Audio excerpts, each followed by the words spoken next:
The Atlas 6. I had a thought, she said. He waited. Well, Verona and I both had a thought. I thought of it, Libby clarified hurriedly. But I need him to test it, and well, I don't know if you're willing to hear it, but I noticed your drawing the other day, and not that I was prying, oh God, sorry, she said, mingling what might have been a blissful end to the sentence. I didn't mean that, well, the thing is, spit it out, Rhodes, said Tristan. He had just been on the verge of something, maybe. Probably not, his brain reminded him, wishful thinking. I haven't got all day. Right, well, alright. Her cheeks burned furiously, but she came closer. Can you try something with me? He gave her a look intended to express that he would consider it if, and only if, it meant she would get to leave it and leave him alone. Right, she said, clearing her throat. Watch this. She plucked a small rubber band ball from her pocket and tossed it, letting it bounce 3 times before freezing it in place. Now watch while I reverse it, she said. It bounced 3 times backwards and landed snugly in her hand. Okay, Tristan said, and I have a theory, Libby said, that it looked different to you than it did to me. To me, I did the exact same thing forwards and backwards. I could have gone 10 seconds back in time and noticed nothing different from before I threw the ball. But you, she said, trailing off and waited. Tristan thought about it. Do it again, he said, and her face immediately relaxed. Relief, he suspected, that he might have actually noticed something, or was at least giving her the opportunity to make him notice. She tossed the ball again, letting it bounce 3 times and froze it. Then she summoned it back, same as before, and caught it in her hand. See something, she said. Yes, not something he could explain, but there was some element out of place, a rapid motion around the ball, barely visible. What did you expect me to see? He asked her. Heat, she said, breath quickening. Clearly she was excited, childishly so. The thing is bubbled from her lips. According to everything I've read, it's possible time is measurable no different from gravity. Things moving up and down, gravity, things moving back and forward, force. Of course, depending on the dimension, but also in some respect, time. If the clocks had been stopped, if nothing had changed, there would be no physical evidence that I haven't reversed time itself when I reversed the ball's motion. The only real way you could know that we haven't traveled in time, aside from trusting your understanding that we haven't, she provided as a caveat, gesturing around the room to her experiment, is that heat was produced by the ball hitting the ground, and heat can't be lost. Thermal energy bouncing the ball has to go somewhere, so as long as that hasn't vanished, then we haven't moved back in time. Okay, Tristan said slowly, and she stopped. And nothing, she concluded, deflating a little. I just thought, she broke off again, faltering. Well, if you can see heat, you could also see time, don't you think, she said, nudging her fringe aside. If what you're seeing is even more specific, electrons or something, or quanta itself, then the next step is to manipulate it. I've been thinking about it for ages, she informed him again, becoming studious Libby, who temporarily lost her anxious tics with illusions with the mediums she broke off on the world killed, clearing her throat. You told me what you saw, she clarified, and I used that information to change my surroundings. So if you told me what you saw when it came to time, you could use it, change it, Tristan chewed the thought for a moment, manipulate it. I guess it depends on what you were seeing, Louis said carefully, but I think if I'm right about what you can do, then if you could identify the physical structure of time, then yes, we could maneuver it somehow. She was breathless with exhilaration, the thrill of a problem nearly solved. Though if you're busy, she amended with a floundering blink, we can always try another. Rhodes, shut up, said Tristan. Come here. She was clearly so pleased that she couldn't bother opposing his tone. Instead, bounding over to sit beside him, he stopped her and rose to his feet, gesturing her into his chair. You sit, he said. I'll stand behind you. She slid into the seat and nodded as he concentrated once again. Whatever this particular magic was, when he focused it hard enough, things became grainy. When he did the equivalent of squinting, it was like the zooming of a microscopic lens. Things were blurry at the edges, but he could see things smaller and smaller, layers upon layers, motion growing more rapid the closer he got. When you manipulate gravity, he said, what does it feel like? Libby closed her eyes, holding out her hand.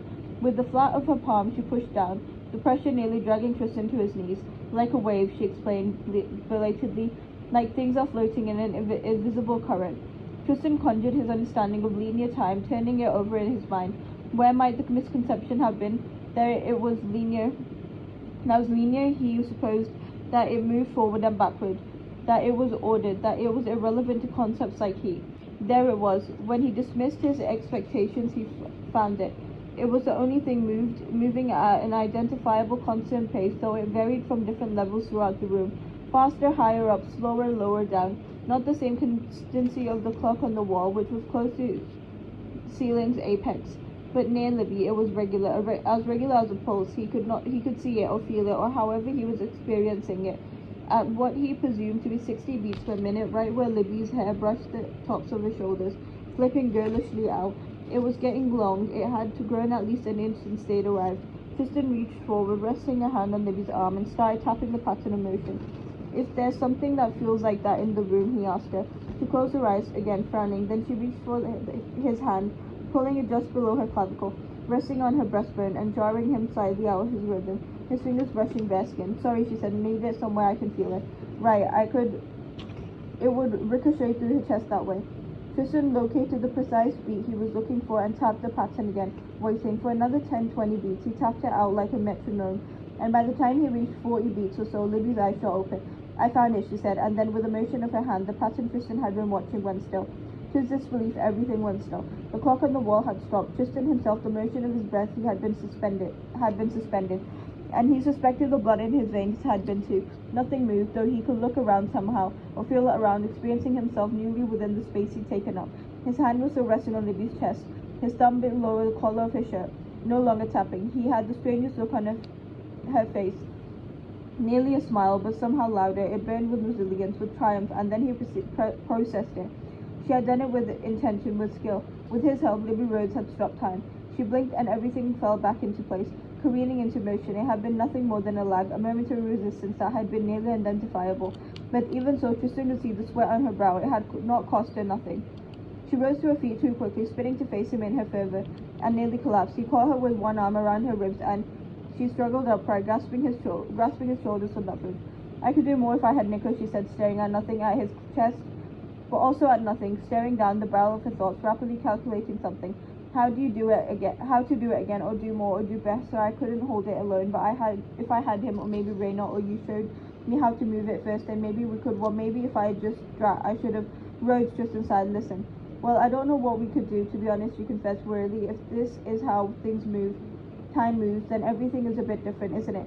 If time is a force, then that can be measured like any other. Rhodes, listen. At the very least, we could model it, couldn't we? I mean, if we could see it, then Rhodes, for fuck's sakes. She looked up, startled, to find Tristan staring. Exasperatedly, he zoomed down at her. Thank you, he said, and then exhaled, irritated. Jesus fuck, I just wanted to say thank you. That abysmal fringe of hers was getting outrageously long. It had fallen into her eyes. She brushed it away with one hand, lowering her chin slightly. You're welcome, she said, her voice soft. The silence that followed, a rarity indeed, was filled with things Tristan genuinely hated, floaty, swollen things like gratitude, because now he understood that he hadn't imagined any of it. She had proven that for him. She had proven that whether what he had was blindness or madness, it would still be put to use somehow. True, he might be little more than a lens through which to view things, but he was a scope, a necessity. Without him, she could not see it. Without him, she could not do it. What a relief it was, being a cog in something that actually turned for once. Once this came a voice behind them, and Tristan immediately released her, taking a jarring step back. Odd, remarked Callum, sauntering into the room as if he felt for the chair behind her. Rapidly flustered. Doing homework, children? Tristan said nothing. I should go, Libby mumbled in reply, and dropped her chin, hurrying to the door. Callum watched her leave, half laughing to himself. Can you imagine being like that, born with all that power and still not good enough? So desperate to flee the room? Sad if you think about it. Callum pulled out one of the free chairs, sinking into it. Someone really ought to take that power away from her and put it to good use. Explaining what she had just done was unlikely to change Callum's mind. If anything, it only served to prove his point. At least she's relentless, said Tristan. Her? She's entirely relenting, Kane. Callum was still smiling. His opinion of Libby, however low it happened to be, wasn't nearly enough to stifle his mood. Have any interest in her? Not remotely. Tristan slid into the chair where Libby had been, but I can certainly see why she was chosen for this. I rather can't believe there's still a thing you question, remarked Callum. What does the why really matter, aside from your personal taste for intrigue, that is? Tristan said a glance at him. Don't you wonder? No, Callum shrugged. The society has its reasons for choosing us. What matters is my choices. Why play their game, he added, smile glinting again, when I can play my own. Callum doesn't need you, he wants you, Priscilla's voice reminded Tristan. You should ask yourself why that is. There's that doubt again, Callum said, ostensibly delighted by whatever he could read from Tristan. It's so refreshing, really. Everyone else has this irritating frequency full of jolts and jerks, and then there's you, a steady, pleasant bass. And that's a good thing. It's like meditation. Callum closed his eyes, sinking lower in the chair. He inhaled deeply, and then slowly opened them. Your vibes, he drawled facetiously, are absolutely resplendent. Tristan rolled his eyes. What, want a drink? He said. Could use one. Callum rose to his feet with a nod. What are we celebrating? Our fragile mortality, Tristan said. The inevitability that we will descend into chaos and dust. Grim, Callum offered appreciatively, closing a hand around Tristan's shoulder. Try not to tell Rose that or she'll start decaying all over the place. Because he could not resist, Tristan asked, what if she's tougher than you think she is? Callum shrugged, dismissive. I'm just curious, Tristan clarified, whether that would please you or send you into a spiral of existential despair. Me? I never said despair, said Callum. I'm only ever patently unsurprised. Not for the first time, Tristan considered how the ability to estimate people to the precise degree of what they were must be a dangerous quality to have. The gift of understanding a person's reality, both their lightness and darkness, without the flaws of perception to blur their edges or lend meaning to their existence, was unsettling. A blessing or a curse. And if I disappoint you, Tristan prompted, you disappoint me all the time, Kane. It's why I'm so very fond of you. Callum mused, beckoning Tristan toward the library and its final bottles of vintage scotch.